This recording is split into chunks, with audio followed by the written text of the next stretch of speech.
They don't come in peace. That's what UFO expert claims. And while I want to go over this because there's like so many back and forths on this, right?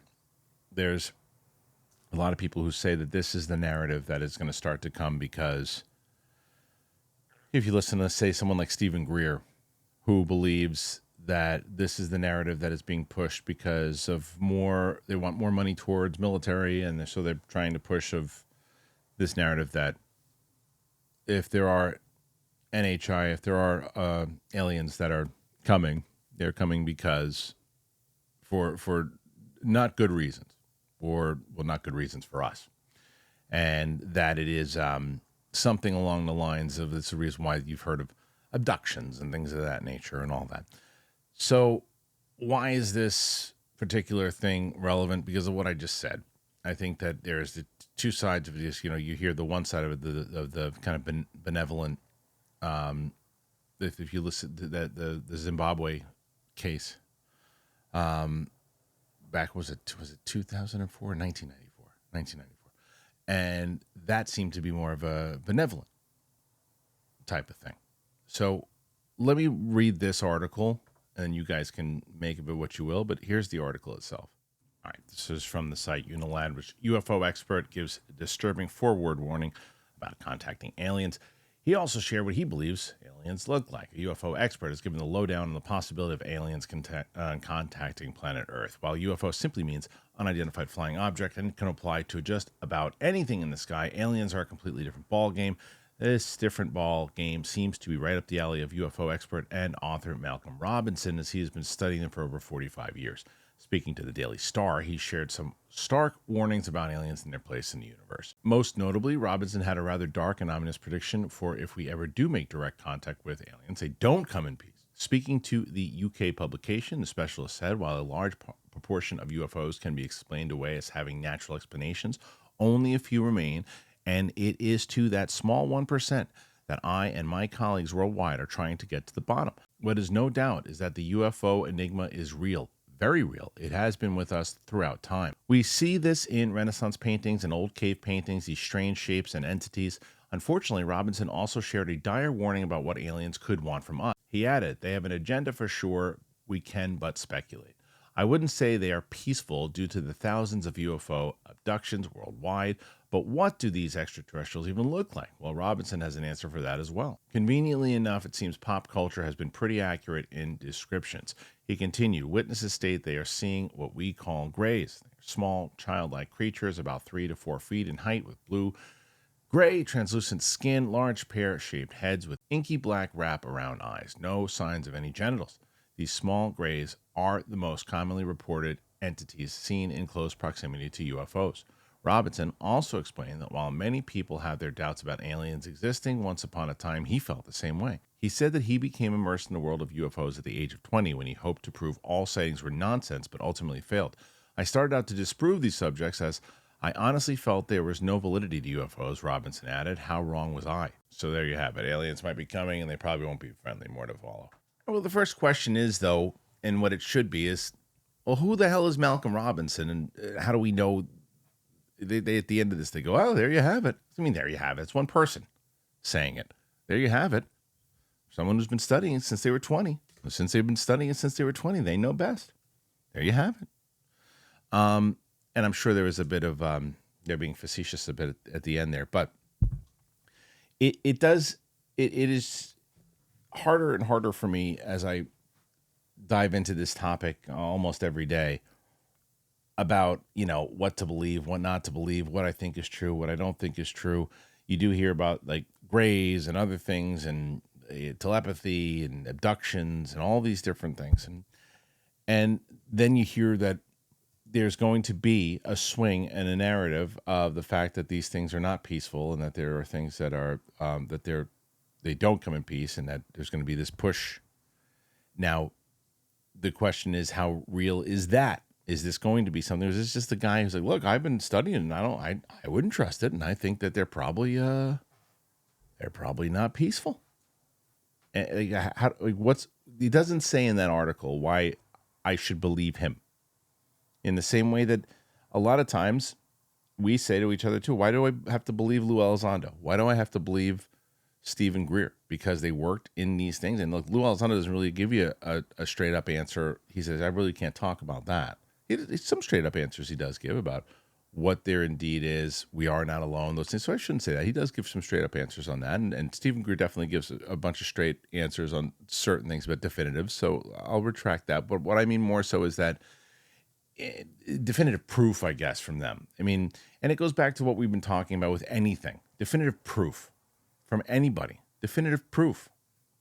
Like, how do you give me definitive proof of what you're saying? Like this particular guy, this is just a guy who's been studying it. And like 10 years from now, 15 years from now, if I say, hey, I've been talking about this now 15, almost 20 years. You guys, this is what I think. Do you say, well, he's been studying it long enough that that's what it is? Yeah, it's his opinion. I don't know if it makes it relevant to do a full article on, but I thought the reason why is that I wanted to report on it and talk about it today, and that it was picked up in an article, and it was picked up and put out there and written even at the end, even if it was being facetious. Well, there you have it. They're there and they're not peaceful. That is part of a narrative, right? Now, why that narrative is it to say, hey, listen, we want to just, the UFO thing and the aliens thing, it's hot right now. We talked to this guy. He says it's not safe. That's better than that they're going to want to come here and give clean energy. So put that story out there. That'll get them talking, which is, it's the Nightcrawler syndrome, right? So I don't know. Now, is there a world where they're not peaceful? Yeah. And what do we do about it? Nothing. That's it. Pack it up. We're done. If they have the type of technology they've been zipping back and forth since before humans were even here, what are you gonna do? You gonna wave your samurai sword at them? Shoot a Glock at them? I don't know what the hell I'm saying. It's late. Anyway, I did feel that this should be talked about, because if this is indeed a narrative that is going to be put forward, I want to start nipping it in the bud now, going, remember that article that came out? Remember that one that came out? Remember they said that? Because there was a point where I think Lou Elizondo and Chris Mellon had said, more so away from the benevolent beings, that, hey, we got to be prepared for anything, which is not untrue. So I don't know. What do you make of this article? And what do you think of the topic in general? When it comes to this, if there is indeed other beings, if you believe the stuff that both David Grush and other people have said, that we are definitely not alone, and there are beings that have visited here. What do you make of this? There's other people that say this is not just one, because they said, what could this species be? And they mentioned grays. If you listen again, Stephen Greer, there are various ones. So I don't say any of this as a definitive opinion of my own. I say this as someone who is just taking in all this information and curious about which one, when you say, hey, remember when that person said that? They were right. That's actually what it was. Are we ever going to learn that? I don't know anymore. I don't know if I ever knew. But what do you guys think? Put your thoughts in there. Let me know.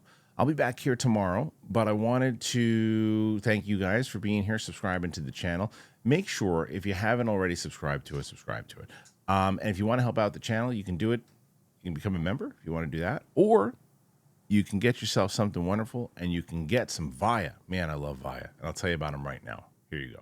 Why do I just feel like dancing when Via is part of the show? I love Via. I've been talking about Via with you guys, and I am just in love with Via, because you want to feel great, and you got to feel great with the right products. And for me, that's Via.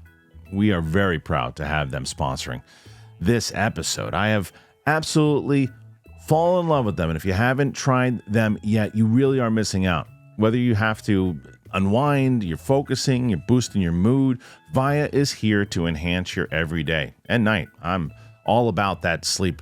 The sleep ones, sleep gummies. Oh my goodness. They are trusted by over 500,000 happy customers. Via is changing the game in natural wellness. I love them. You really do just have to unlock the power of nature with Via's organic and vegan hemp extracts. They're perfect for relaxation and rejuvenation. Via is the only lifestyle hemp brand. They use compounds found in hemp along with active plant extracts to create products, each with special effect in mind. Whether you want to get better sleep, that's what I'm saying, ease anxiety, enhance your mood, or just get high, they got something for you. Their products range from 0 milligrams to 100 milligrams of THC, so these guys have you covered whether you're looking to microdose or enjoy more potent effects. They are the industry leader. They have over 500,000 customers served. It's made in the USA. It's farmed and crafted with care in the United States, and it's award-winning services experiencing the top-notch customer service. You got to check them out. So, if you're 21 and over, check out the link to Via in our description and use that code DTE and receive 15% off free shipping on orders over $100. And if you're new to Via, get a free gift of your choice. You're going to purchase, they're going to ask you, hey, where'd you hear about us? You got to tell them it was DTE and tell them we sent you. Enhance your everyday with Via. They are the best.